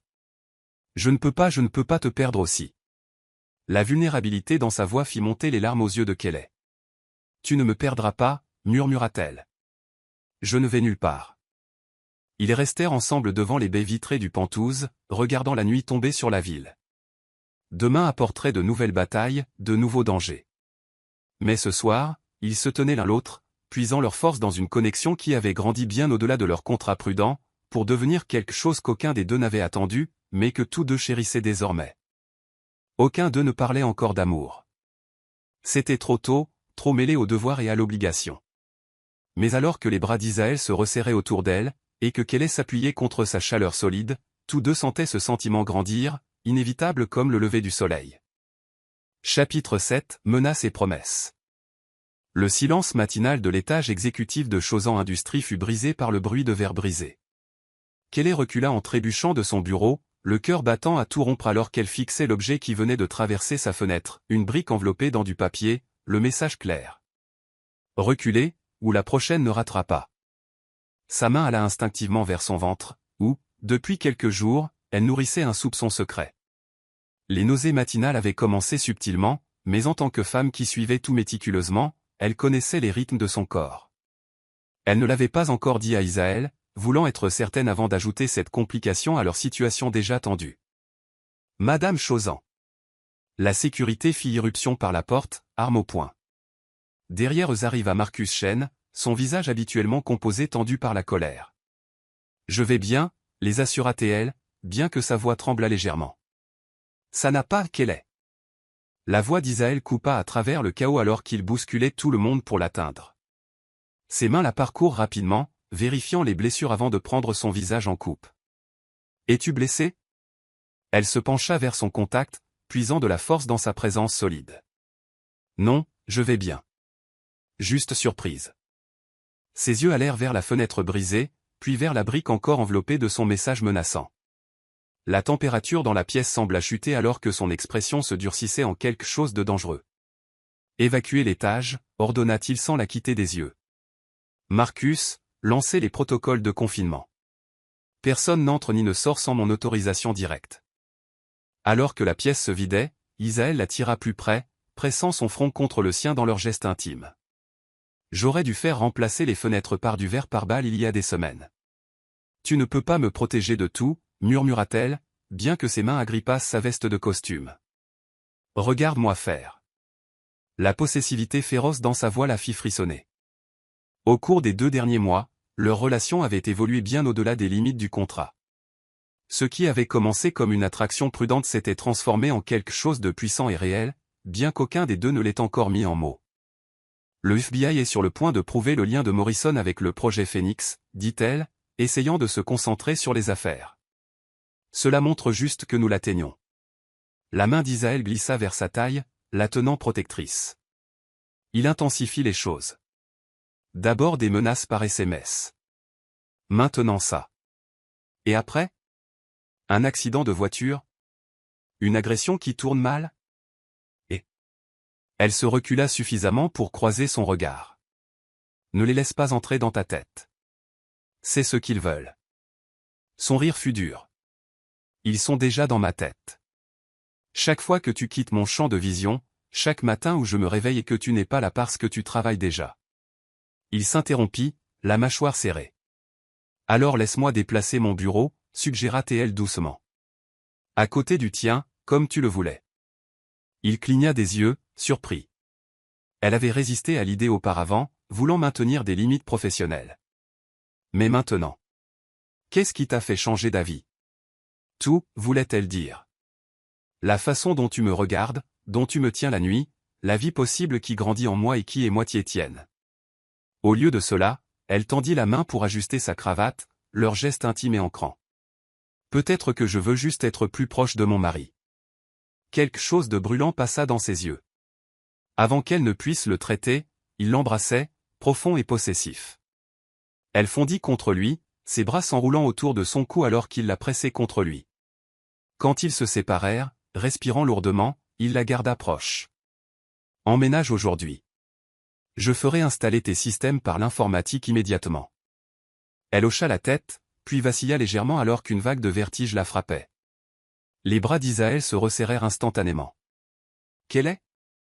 L'inquiétude dans sa voix fit mal à son cœur. Qu'est-ce qui ne va pas? Elle devrait lui dire, les mots étaient sur le bout de sa langue. Mais d'abord, je dois te montrer quelque chose, dit-elle à la place, à propos du projet Phénix. Je travaillais dessus quand. Elle fit un geste vers la fenêtre brisée. Son expression s'assombrit à nouveau au rappel de la menace. Mais il la suivit jusqu'à son ordinateur. Alors qu'elle affichait les documents, elle le sentit s'immobiliser derrière elle. Ces manifestes d'expédition, dit-il lentement. Les composés chimiques. Ils ne prévoient pas seulement une OPA hostile, confirma-t-elle. Ils fabriquent quelque chose d'illégal, quelque chose de dangereux. Les installations de recherche que nous avons tracées via les sociétés écrans. Ce ne sont pas des laboratoires de développement, ce sont des installations de production. Les mains d'Isaël agrippèrent le dossier de sa chaise. Si cela s'ébruite, cela détruirait Hartford Global, finit-elle, et tous ceux qui y sont liés. Y compris Adrian. Sa voix était sinistre. Pas étonnant qu'il soit désespéré de nous arrêter. Une autre vague de vertige la submergea, plus forte cette fois. Elle agrippa le bureau, essayant de le cacher, mais Isaël le remarqua immédiatement. C'est tout, dit-il fermement. Tu vas voir le médecin maintenant. Je vais bien, protesta-t-elle. Nous devons nous concentrer sur. Tu ne vas pas bien. Sa voix s'adoucit alors qu'il tournait sa chaise pour lui faire face. Tu es pâle depuis des jours, tu manges à peine. Ne pense pas que je n'ai pas remarqué. L'inquiétude dans ses yeux la désarma. Isaël. S'il te plaît, dit-il doucement. Laisse-moi prendre soin de toi. Ces mots, venant de cet homme puissant qui faisait si rarement confiance, brisèrent sa dernière résistance. D'accord, murmura-t-elle. Mais je pense savoir ce qui ne va pas. Son expression s'aiguisa. Dis-moi. Au lieu de parler, elle prit sa main et la plaça bas sur son ventre. Pendant un instant, il eut l'air confus, puis la compréhension naquit dans ses yeux, suivie de quelque chose qu'elle n'avait jamais vu auparavant. Une joie brute, sans défense. Tu es sûr? Sa voix était rauque d'émotion. Assez sûr, admit-elle. Je voulais confirmer avant de te le dire, avec tout ce qui se passe. Il la coupa par un baiser, celui-ci d'une tendresse déchirante. Quand il se recula, sa main reposait toujours de manière protectrice sur son ventre. Tout le reste devient secondaire, dit-il fermement. Ta sécurité, ta santé. Notre. Il déglutit difficilement un autre bébé. C'est tout ce qui compte maintenant. L'entreprise peut attendre une heure pendant que j'emmène ma femme chez le médecin. Son ton ne tolérait aucune discussion. Marcus peut gérer la réponse à la crise. Pour l'instant, c'est plus important. Comme pour souligner son point, il la souleva dans ses bras, ignorant son petit cri de surprise. Isaël, je peux marcher. Fais-moi plaisir, murmura-t-il en déposant un baiser sur sa tempe. Je viens d'apprendre que je vais être père. J'ai le droit d'être surprotecteur. Dans la voiture, avec la sécurité suivant de près, Kelly se blottit contre son flanc. Sa main ne quitta jamais son ventre, le pouce traçant de doux motifs qui faisaient vibrer son cœur. Je sais que le timing n'est pas idéal, dit-elle doucement, avec Morrison et le projet Phénix. Le timing est parfait, l'interrompit-il. Ça? Sa main pressa doucement contre son ventre. C'est tout ce que je ne me suis jamais permis d'espérer. Un enfant avec une femme, je. Il s'interrompit, mais le cœur de Kelly s'emballa à ce qu'il avait failli dire. Avant qu'elle ne puisse répondre, son téléphone vibra avec un message de son contact au FBI.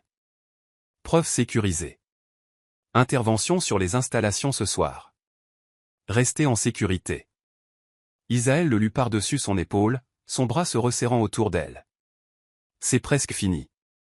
Mais Morrison est toujours là, lui rappela-t-elle, et maintenant il escalade la violence.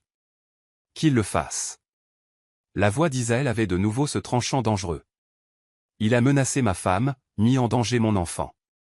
Quand ce sera fini, il ne restera pas assez de morceaux de lui pour remplir une cellule de prison. Le cabinet du médecin avait déjà été sécurisé par leur équipe à leur arrivée. Une heure plus tard, Kelly était allongée sur une table d'examen, serrant la main d'Isaël alors que la technicienne déplaçait la sonde sur son ventre. Et là, la technicienne pointa l'écran à un rythme cardiaque fort. Kelly sentit des larmes couler sur ses joues en regardant le minuscule battement.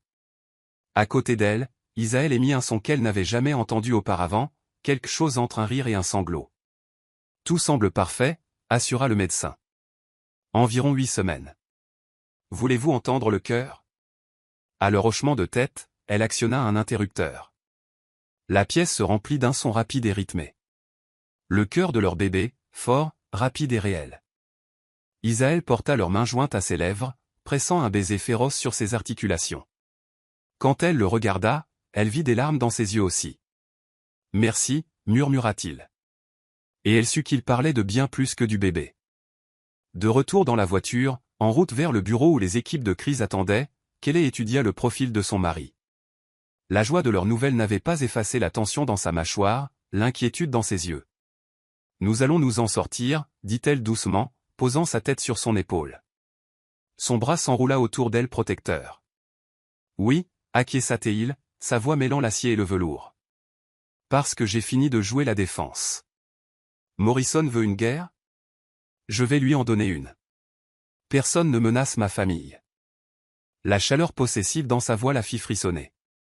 C'était une facette d'Isaël qu'elle avait entrevue auparavant, mais jamais aussi clairement. Le prédateur sous l'extérieur poli, l'homme qui brûlerait le monde pour protéger ce qui était à lui. Et alors que ses mains se posaient une fois de plus sur leur enfant grandissant, Kelly réalisa que quelque part entre les clauses du contrat et la guerre d'entreprise, elle lui avait donné son cœur complètement. Chapitre 8, Double miracle. Le soleil matinal inondait le Penthouse à travers les fenêtres alors que Kelly se tenait devant le miroir en pied, étudiant son reflet. À 12 semaines de grossesse, sa silhouette était encore globalement inchangée, mais elle jurait pouvoir voir une légère courbe sur son abdomen. Sa main s'y posa protectrice, alors qu'elle se remémorait les événements du mois passé.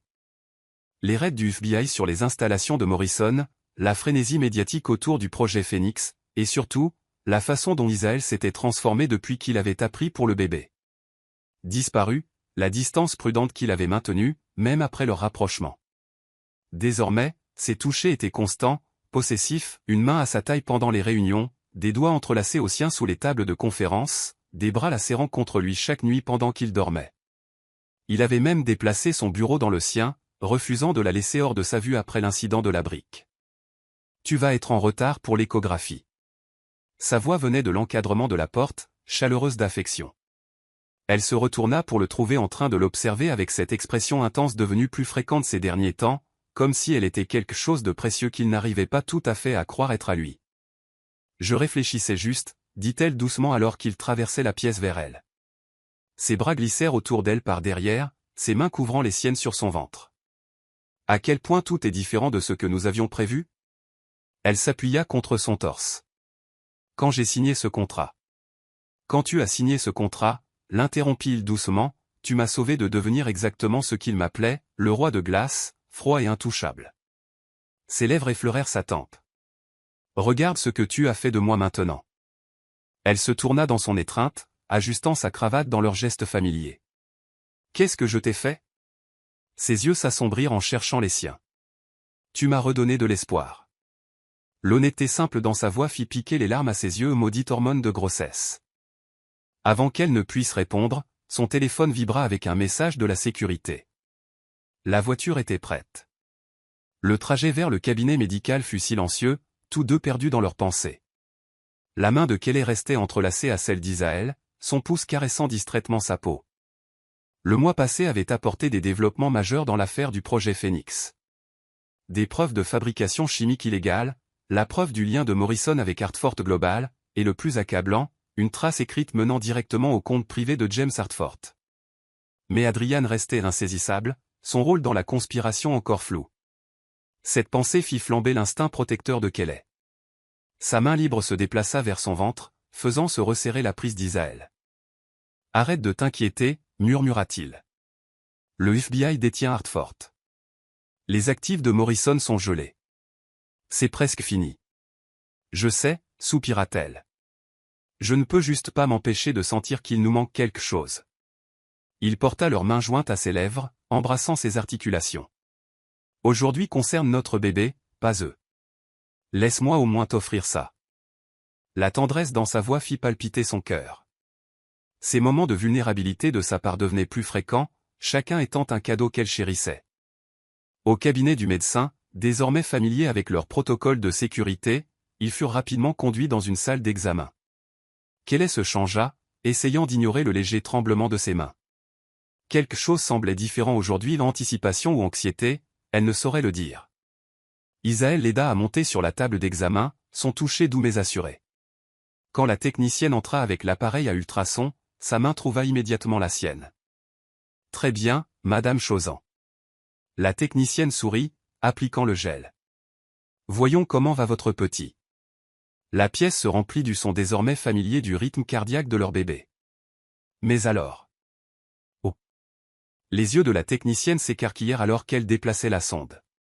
Eh bien, cela explique pourquoi vos taux hormonaux étaient si élevés.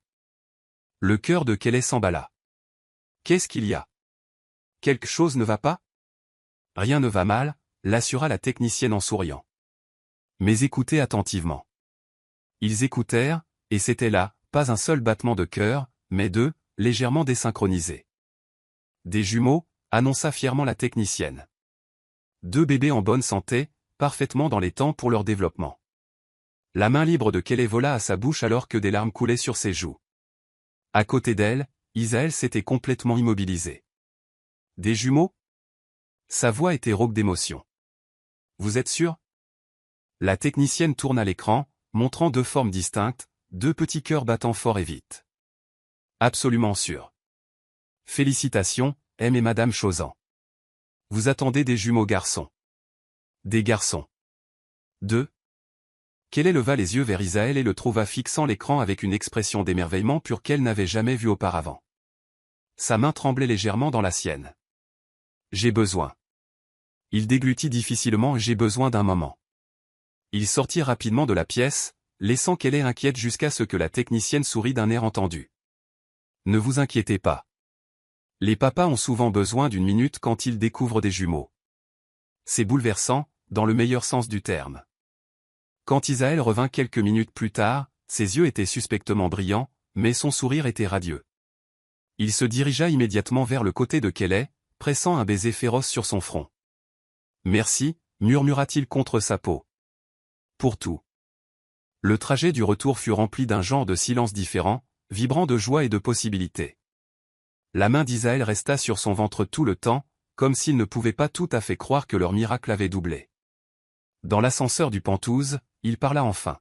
« Je dois te dire quelque chose. » Le cœur de Kelly battait la chamade, assis assez près pour que leurs genoux se touchent. Quand j'ai demandé à Marcus de rédiger notre contrat de mariage, commença-t-il lentement, je pensais me protéger, créer un moyen sûr et contrôlé de répondre aux exigences du conseil tout en gardant mon cœur verrouillé. Elle chercha sa main, offrant un soutien silencieux alors qu'il rassemblait ses pensées. Mais toi. Il porta leurs mains jointes à sa poitrine, les pressant sur son cœur. Tu n'as pas seulement rempli les exigences. Tu ne m'as pas seulement donné un héritier. Maintenant 2 héritiers. Tu m'as rendu ma capacité à ressentir, à faire confiance, à... Il s'interrompit, l'émotion rendant sa voix rauque. Kelly sentit les larmes monter à nouveau alors qu'elle comprenait ce qu'il essayait de dire. À aimer, murmura-t-elle. Ses yeux rencontrèrent les siens, intenses et vulnérables. Oui, admit-il doucement. Je t'aime, Kelly. Pas à cause du contrat, pas à cause des bébés, mais parce que tu es entré dans ma vie et que tu m'as rendu entier à nouveau. La joie éclata dans sa poitrine comme le soleil à travers les nuages. Je t'aime aussi, dit-elle à travers des larmes de bonheur. Tellement. Il la tira sur ses genoux, l'embrassant avec une passion qui lui fit tourner la tête. Quand ils se séparèrent, respirant tous 2 lourdement, il posa son front contre le sien. « Épouse-moi », murmura-t-il. Elle rit doucement. « Nous sommes mariés. » Non. Il se recula pour croiser son regard. « Épouse-moi pour de vrai. Pas de contrat, pas d'arrangements commerciaux. Juste nous, nos garçons, et l'amour. » Oui, murmura-t-elle, les larmes de joie coulant. Oui, à tout ça. Il l'embrassa à nouveau, tendre et féroce à la fois, ses mains berçant son ventre encore plat où leur fils grandissait fort. Le moment fut interrompu par la vibration urgente de son téléphone. Le FBI, ils avaient trouvé quelque chose dans les dossiers de Hartford. La réalité revint brutalement, mais différemment maintenant. Ils ne se battaient plus seulement pour l'entreprise, mais pour l'avenir de leur famille, l'avenir de leur fils. L'expression d'Isaël se durcit en lisant le message, mais son toucher resta doux sur son ventre. « Nous finissons ça, dit-il fermement. Tout ça. Ensuite, nous nous concentrons sur ce qui compte, toi et nos garçons. » Kelly couvrit ses mains des siennes, sentant la force de son amour l'entourer. Ensemble, toujours, promit-il. Et il scella cela par un baiser qui ressemblait à un retour à la maison. Plus tard cette nuit-là, alors qu'ils étaient allongés au lit, ses mains berçant protectriquement son ventre, Kelly réalisa que leur mariage contractuel leur avait donné quelque chose qu'aucun document légal n'aurait pu prédire. Une histoire d'amour écrite dans les réunions du conseil et les accords commerciaux, dans les moments calmes et les batailles partagées, dans les battements de cœur jumeaux et les promesses d'éternité. Et quelque part en ville, à leur insu, Adrian Hartford faisait des plans qui allaient tester cet amour jusqu'à ses limites extrêmes. Chapitre 9, Aveu sous le feu.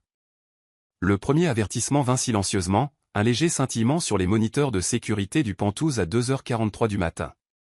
Dans leur chambre, Kelly remua, une main couvrant protectriquement son ventre de 16 semaines, où leur garçon jumeau grandissait.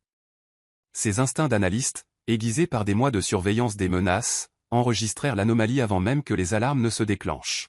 « Isaël » murmura-t-elle en cherchant son mari.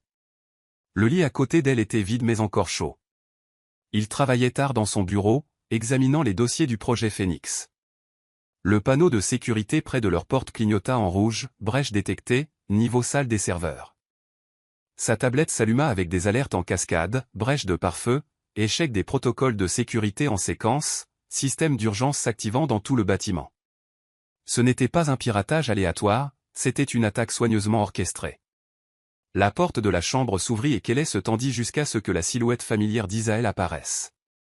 Même en pleine crise, il bougeait avec une précision contrôlée, ayant déjà troqué ses vêtements de nuit pour un équipement tactique qu'elle ignorait qu'il possédait.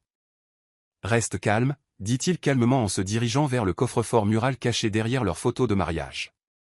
Les équipes de sécurité se mobilisent, mais quelqu'un a désactivé les protocoles d'ascenseur, ils montent. Les fichiers du projet Phoenix, demanda-t-elle, connaissant déjà la réponse. Accessible directement depuis nos serveurs. Il sortit une arme de poing et ce qui ressemblait à un gilet pare-balles. Ils effacent leurs traces. L'esprit de Kelly s'emballa alors qu'elle enfilait rapidement des vêtements pratiques, notant comment Isaël se positionnait entre elle et les fenêtres. Après l'échographie de la semaine dernière révélant leurs jumeaux, ses instincts protecteurs s'étaient intensifiés. Maintenant, avec des menaces actives dans le bâtiment, elle pouvait pratiquement sentir sa tension. Marcus est à 5 minutes avec le soutien tactique, rapporta-t-il en vérifiant son téléphone, mais nous n'attendons pas. La panique ronne dans mon bureau. Non, l'interrompit-elle en se dirigeant vers son ordinateur portable. La salle des serveurs d'abord. J'ai installé un système de sauvegarde après l'incident de la brique. Si je ne peux pas les empêcher d'effacer les fichiers, je peux au moins. Les lumières s'éteignirent, les plongeant dans l'obscurité, brisées seulement par les bandes d'urgence le long du sol. Au loin, ils entendirent la machinerie de l'ascenseur s'arrêter en grinçant. Ils ont coupé l'alimentation principale, dit Isaël d'un ton sinistre. Systèmes auxiliaires dans 10 secondes, compta Kelly dans sa tête, utilisant la lumière de son ordinateur pour rassembler les disques durs essentiels et les tablettes. 8, 7, 6. À 3, son email fit ping. L'aperçu du message lui glaça le sang. Appel d'Adrian. Tu pensais vraiment que ces jumeaux étaient naturels? Vérifie les données d'amélioration de la fertilité du projet Phoenix. Il est temps de voir ce que notre formule peut vraiment faire. La compréhension la frappa comme un coup physique. Les jumeaux, souffla-t-elle, la main pressée contre son ventre où leur fils bougeait avec agitation, sentant sa détresse. Ils les ont modifiés. Non. La voix d'Isaël était féroce alors qu'il la tirait contre lui. Ce sont nos garçons. Rien de ce qu'ils ont fait. Des bruits de pas dans le couloir le firent taire. Plusieurs ensemble, se déplaçant avec une précision militaire. Le bureau, murmura-t-il. Maintenant. Ils se déplacèrent silencieusement à travers les couloirs sombres du Penthouse, les mains d'Isaël stables sur le bas de son dos. L'éclairage d'urgence projetait tout dans des ombres rouges étranges, rendant l'espace familier étranger et menaçant. Juste au moment où ils atteignaient la porte de son bureau, la fenêtre au bout du couloir explosa vers l'intérieur. Des silhouettes vêtues de noir descendirent en rappel, armes levées. À terre. Isaël la poussa à travers l'encadrement de la porte alors que des balles faisaient des étincelles sur le mur. Elle roula instinctivement, protégeant son ventre tout en se précipitant derrière son bureau massif. D'autres fenêtres volèrent en éclats. Ils étaient attaqués de plusieurs côtés. À travers le chaos, elle entendit Isaël riposter, couvrant sa position. Les sons résonnaient étrangement dans l'obscurité, ponctués d'ordres criés et du craquement du verre brisé. Sacré système de sécurité que vous avez installé, Chozan. La voix de Drake Morrison traversa le bruit alors qu'il franchissait la fenêtre en ruine. Mais vous avez toujours préféré gérer les choses personnellement. Reste derrière moi, ordonna Isaël, se positionnant entre Kelly et les intrus. Sa voix devint glaciale alors qu'il s'adressait à Morrison. Vous faites l'objet d'une enquête fédérale. Vos avoirs sont gelés. Qui a-t-il encore à gagner? Tout. Le sourire de Morrison était froid sous les lumières d'urgence. Le FBI à Hartford. Oui, ils ont gelé nos avoirs visibles, mais le projet Phoenix? Il fit un geste vers les hommes armés qui les entouraient. Ce n'est que le début.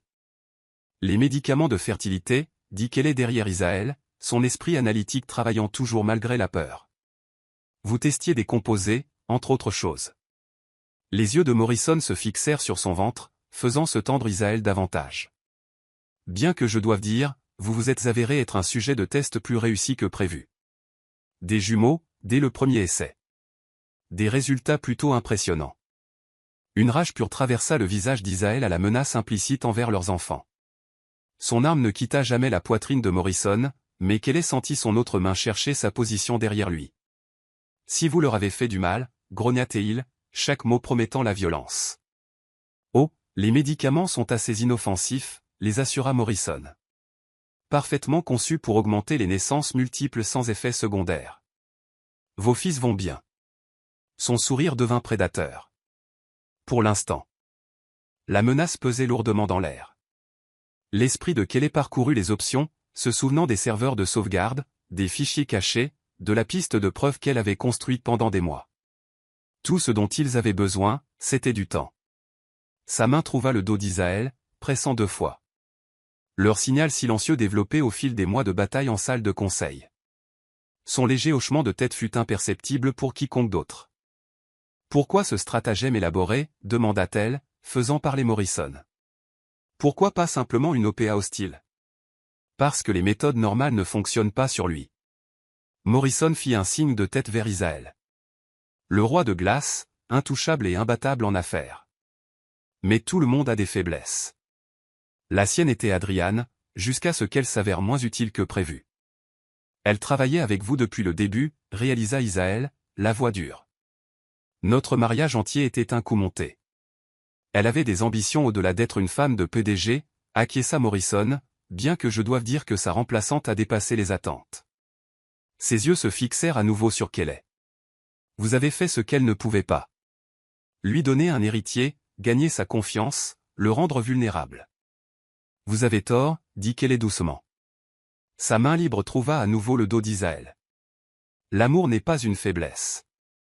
Morrison rit. Non. Alors pourquoi le grand Isaël Chozan se tient-il ici avec une arme qu'il ne tirera pas parce qu'il est terrifié qu'une balle perdue puisse toucher sa précieuse femme et ses fils à naître? Parce que... La voix d'Isaël devint mortellement douce, il attend le signal de sa femme.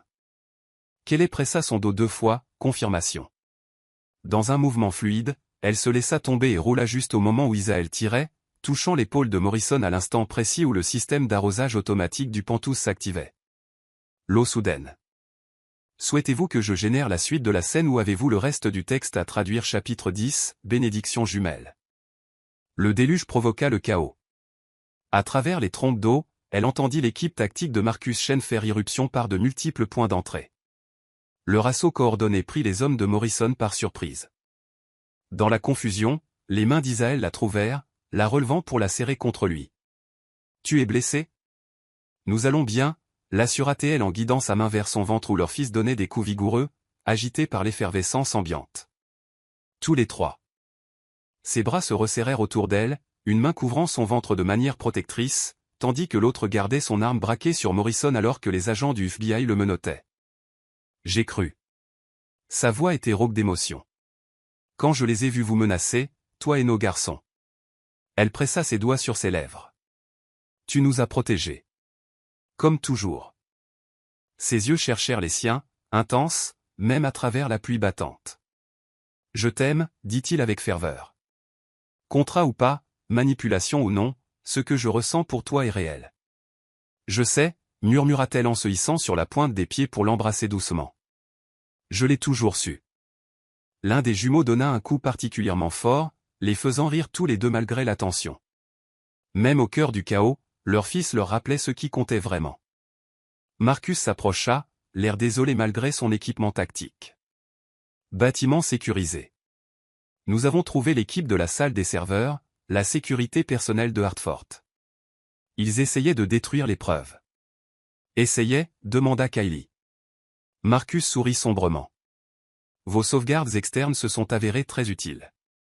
Le FBI a tout ce qu'il faut maintenant. Le bras d'Isaël se resserra autour de sa taille. Et Adrian?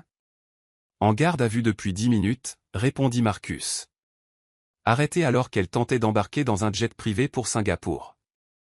Le soulagement fit flancher les genoux de Kylie. C'était fini. Enfin, vraiment fini. Emmène-moi à la maison, chuchota-t-elle à Isaël. Pas ici. À la maison des Hantons. Je veux la paix pour un moment. Il déposa un baiser farouche sur sa tempe. Tout ce que tu voudras. Toi et nos garçons êtes tout ce qui compte désormais. Plus tard, dans leur SUV sécurisé filant vers l'est, hors de la ville, Kylie se blottit contre Isaël. Sa main reposait protectrice sur leur fils, qui s'était enfin calmé après l'excitation. Ils sont calmes maintenant, murmura-t-elle. Un esprit combatif, dit-il doucement. Comme leur mère. Elle leva les yeux vers lui, étudiant son visage bien-aimé à la lueur des lampadaires qui défilaient. Est-ce que ça te dérange? Qu'ils aient utilisé ces drogues? Non. Sa réponse fut immédiate et ferme. Ils ont peut-être orchestré le timing, mais ces garçons sont les nôtres. Chaque coup de pied, chaque battement de cœur, chaque moment de joie qu'ils nous ont apporté. C'est réel. C'est à nous. Alors que l'aube se levait à l'horizon, peignant le ciel de nuances d'espoir, Kylie sentit leur fils bouger à nouveau, doux maintenant, paisible. Quoique Morrison et Adrian aient prévu avec leurs médicaments de fertilité, ils avaient échoué sur un point crucial. L'amour ne pouvait être ni fabriqué ni contrôlé. Le véritable amour, comme celui qui grandissait entre eux et leur fils à naître, ne pouvait être que choisi, chéri et protégé. Et en cela, ils avaient déjà gagné. La maison des Hantons les attendait devant, promettant sanctuaire et paix. Derrière eux, le FBI démantelait toute l'envergure du projet Phoenix. Mais à cet instant, dans les bras d'Isaël, avec leur garçon en sécurité sous son cœur, Kylie savait que la vraie victoire n'avait rien à voir avec les affaires ou la vengeance. Ils s'étaient battus pour cet amour, l'avaient choisi malgré les manipulations et le danger. Leur fils avait peut-être été conçu par les manigances de leurs ennemis, mais il naîtrait dans une famille forgée par quelque chose de plus fort que n'importe quel contrat, un amour qui avait transformé la glace et la peur en une confiance inébranlable. C'était une victoire qui valait toutes les batailles. Le domaine des Hantons baignait dans la lumière matinale lorsque Kylie perdit les os, 3 semaines avant son terme. Elle était dans le jardin, profitant de la paix qu'ils y avaient trouvée ces derniers mois, tandis qu'Isaël travaillait à distance depuis son bureau à domicile pour rester près d'elle. Isaël, appelait-elle, une main agrippée à un treillis de roses, l'autre soutenant son ventre proéminent. Leur fils avait été particulièrement actif toute la matinée. Elle aurait dû y voir un signe. Il apparut presque instantanément, comme s'il l'avait surveillé depuis sa fenêtre. Un seul regard sur son visage et il bougea, rapide et sûr. Maintenant, demanda-t-il, soutenant déjà son poids. Elle hocha la tête, parvenant à sourire malgré la première contraction qui montait. Tes fils sont apparemment aussi impatients que leur père. Son rire était légèrement tremblant alors qu'il l'aidait à rentrer. Tout était prêt, les sacs pour l'hôpital, les protocoles de sécurité, leur équipe médicale privée en attente. Après la confrontation avec Morrison 3 mois plus tôt, il n'avait rien laissé au hasard. Marcus, parla Isaël dans son téléphone tout en la guidant vers la voiture. C'est l'heure. Protocole de sécurité alpha complet. Le trajet vers l'établissement médical privé fut un flou de contractions croissantes et de la présence inébranlable d'Isaël. Il ne lâcha jamais sa main, même en coordonnant les équipes de sécurité et le personnel médical. « Je te tiens », murmurait-il à plusieurs reprises, embrassant ses jointures. « Tu t'en sors si bien, mon amour. » Malgré la douleur, Kylie ne put s'empêcher de sourire à ce mot doux. Le « roi de glace » avait complètement fondu ces derniers mois, lui montrant une tendresse qui lui coupait encore le souffle. L'établissement médical était déjà verrouillé à leur arrivée. Madame Chauzan les accueillit le docteur Reynolds. « Allons voir ces garçons. » Les heures suivantes passèrent dans un brouillard de contractions sous surveillance. Isaël ne quitta jamais son côté, alternant entre une protection féroce lorsqu'il parlait au personnel et une douceur incroyable avec elle. « Parle-moi », halta Kylie lors d'une contraction particulièrement forte. « Distrais-moi. » Il pressa un linge frais sur son front. « Te souviens-tu de notre premier matin dans les hantons après tout ce qui s'est passé avec Morrison ?» commença-t-il doucement. « Tu étais debout sur la plage au lever du soleil, portant ma chemise par-dessus ton maillot de bain, la main sur ton ventre, l'air si paisible. C'est là que j'ai su. » « Su quoi ?» réussit-elle à dire entre deux respirations. « Que je voulais passer chaque lever de soleil du reste de ma vie avec toi. » Sa voix s'érailla sous l'émotion. « Pas à cause du contrat, pas à cause des bébés, mais parce que tu rends chaque instant meilleur simplement en y étant. » Des larmes se mêlèrent à la sueur sur ses joues. « Garde le romantisme pour quand je n'essaierai pas d'expulser tes enfants, » le taquina-t-elle faiblement. Son rire fut interrompu par le retour du docteur Reynolds. « Très bien, Madame Chauzan, dilatation complète. Il est temps de rencontrer ces garçons. » Ce qui suivit fut intense, merveilleux et terrifiant à la fois. Lorsque le cri de leur premier fils perça l'air, le souffle d'Isaël se coupa auditivement. « Il est parfait », annonça le docteur Reynolds. « Et son frère est juste derrière lui. » 4 minutes plus tard, leur deuxième fils arriva, son cri tout aussi fort que celui de son frère. Kylie s'effondra contre les oreillers, épuisée mais transportée de joie.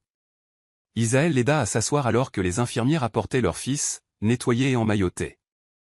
Au moment où le premier bébé fut placé dans ses bras, tout le reste disparut. Tout le complot, le danger, les contrats. Il n'y avait plus que ça, leur garçon parfait, leur amour, leur famille. « Eden », chuchota-t-elle au bébé dans ses bras. Isaël berçait leur deuxième fils, le regardant avec émerveillement. « Ethan », murmura-t-il, avant de rire doucement alors que de minuscules doigts agrippaient son pouce. « Fort déjà. Comme leur mère. »« Comme nous deux », corrigea-t-elle, levant les yeux vers lui, les larmes aux yeux. « Nous avons fait cela ensemble. » Il s'assit soigneusement près d'elle sur le lit. « Tu m'as donné bien plus qu'un héritier, Kylie.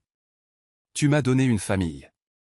Une vraie. » Eden avait les yeux verts de sa mère, Ethan le grisacier d'Isaël. Tous deux avaient les cheveux noirs de leur père. « Votre sœur est dehors », les informa doucement une infirmière. « Avec Monsieur Chen et votre équipe de sécurité. » Rin entra la première, en larmes. « Oh, grand frère », chuchota-t-elle en embrassant Isaël avant de toucher doucement la main de chaque neveu. Marcus resta près de la porte, professionnel mais souriant. « Félicitations, monsieur. Madame. » La sécurité signale que tout est dégagé. Plus tard, lorsqu'ils furent à nouveau seuls, Isaël sortit une boîte en velours familière de sa poche. « Je l'ai fait redimensionner », dit-il doucement, révélant sa bague de fiançailles. « J'ai pensé qu'il était peut-être temps d'officialiser les choses. Pas de contrat cette fois. Juste nous, nos garçons, et une promesse pour toujours. » « Je croyais que nous étions déjà officiels », taquina-t-elle. « La première fois était un arrangement commercial qui s'est transformé en amour », murmura-t-il. « Cette fois, c'est un choix. Mon choix. T'aimer, toi et nos fils, pour le reste de ma vie. Sans condition. Juste de l'amour, chuchota-t-elle. Juste de l'amour, acquiesça-t-il contre ses lèvres. Ils savaient tous deux que leur histoire, commencée par des contrats et des murs infranchissables, n'en était que plus belle. C'était le rappel que le véritable amour ne pouvait être ingénié, seulement choisi. Chapitre 11, la toile de la tromperie. 3 mois après la naissance des jumeaux, Kylie était assise dans son bureau restauré, à côté de celui d'Isaël. Eden et Ethan dormaient paisiblement dans la chambre d'enfant adjacente. Son ordinateur émit un bip. Le document qui apparut lui glaça le sang. Des papiers d'adoption datant de 20 ans. Adrian Reynolds, âgé de 7 ans, adopté par la riche famille Reynolds après 3 ans en famille d'accueil. Isaël, appela-t-elle doucement. Il apparut instantanément. Elle n'a jamais mentionné avoir été adoptée, dit-il en lisant par-dessus son épaule. Il y a plus. Les Reynolds étaient actionnaires majoritaires d'une chaîne de cliniques de fertilité. Nommée Phoenix Medical Group. La compréhension s'alluma dans les yeux d'Isaël. Le projet Phoenix n'était pas seulement une prise de contrôle d'entreprise. Non. C'était personnel. Kylie afficha d'autres fichiers. Les Reynolds ont tout perdu quand la chaîne de cliniques a fait faillite après l'échec de l'approbation par la FDA de traitements expérimentaux. Des traitements conçus pour garantir des naissances multiples. Adrian voulait le reconstruire, réalisa Isaël. Elle a ciblé Chosan Industries parce que nous avions les ressources pour financer la recherche. Soudain, un message d'une source cryptée apparut. La famille n'est pas une question de sang. Tu devrais le comprendre mieux que quiconque, Adrian. Elle surveille nos recherches, chuchota Kylie. Avant qu'Isaël ne puisse répondre, la voix d'Adrian résonna à travers les haut-parleurs du bureau. Mes parents m'ont choisi parce que j'étais parfaite, dit la voix désincarnée, les faisant se tendre. Puis ils ont tout perdu en essayant d'aider d'autres familles à avoir des enfants parfaits. Le projet Phoenix, c'est le contrôle. Le pouvoir de donner ou de refuser la seule chose que tout le monde veut, une famille. Elle rit amèrement. Vous pensez avoir gagné parce que vous avez vos jumeaux parfaits? Ces garçons ne sont que le début. Notre formule fonctionne. Isaël se plaça devant la porte de la chambre d'enfant alors que Marcus et son équipe pénétraient dans les bureaux. Tu ne comprends rien à la famille, lança Kylie à la voix. Ce n'est pas une question de perfection ou de contrôle. C'est une question d'amour. L'amour est une faiblesse, railla Adrian. Regarde ce qu'il a fait à mes parents. Regarde ce qu'il a fait au grand Isaël Chosan. Tu as tort, dit Isaël calmement. L'amour m'a rendu plus fort. Eden pleurnicha dans la chambre voisine. Touchant, ironisa Adrian. Mais pendant que vous jouez à la famille heureuse, nos recherches continuent. Ces fichiers de sauvegarde que vous croyez en sécurité? Vérifiez encore. Kylie se précipita sur son clavier. Les serveurs semblaient effacés. Mais quelque chose clochait. Attends, dit-elle soudainement. Ces modèles de suppression. Ils sont familiers. Les fichiers originaux du projet Phoenix n'ont jamais été volés. Tu les as plantés, Adrian. Pour qu'on se concentre sur leur récupération pendant que tu lançais quelque chose de plus grand. Très bien, ronronna Adrian. Mais les nouvelles installations de recherche. Elles ne sont pas à Singapour, continua Kylie, triomphante. Elles sont ici. Cachées à la vue de tous, dans les anciens bâtiments de la clinique Reynolds. Le silence fut assourdissant. C'est pour ça que tu en as fait une affaire personnelle, pressa Kylie. Parce que dans quelques minutes, le FBI va faire une descente. L'héritage de tes parents, l'œuvre de ta vie. Tout sera exposé. Tu ne comprends rien, siffla Adrian. C'était ma maison. C'est fini, coupa Isaël, sa voix pure glace. Morrison est déjà en garde à vue. Même James Hartford coopère. James? Il ne ferait pas ça. La voix d'Adrian se brisa. Il sait que tu l'as utilisé, dit doucement Kylie. Comme tu as utilisé tout le monde. Quelques instants plus tard, Marcus reçut la confirmation. Adrian avait été arrêté. Dans le silence soudain, Ethan commença à s'agiter. Kylie le prit dans ses bras tandis qu'Isaël berçait Eden. Elle nous a réellement pris en pitié, dit-elle doucement. Elle pensait que l'amour nous rendait faibles. Isaël embrassa les cheveux noirs d'Eden. La vraie famille, ce n'est pas des enfants parfaits ou des résultats garantis. C'est ça. Se choisir l'un l'autre chaque jour. Même à 3 mois, le lien entre les jumeaux était évident, non pas à cause de la génétique artificielle, mais grâce à l'amour qui les entourait. Nous devrions l'aider, dit soudain Kylie. Elle doit faire face aux conséquences légales, mais elle a besoin de comprendre ce qu'est la famille. Isaël l'étudia avec un tendre émerveillement. C'est pour ça que je t'aime. Ton cœur reste ouvert, même après tout ça. Alors que leur fils se rendormait, Kylie réfléchit à la perfection. La perfection n'était pas dans l'ingénierie génétique. Elle était dans ces moments. Des garçons jumeaux créés par la science mais nourris par l'amour, un mariage arrangé par contrat mais soutenu par le choix.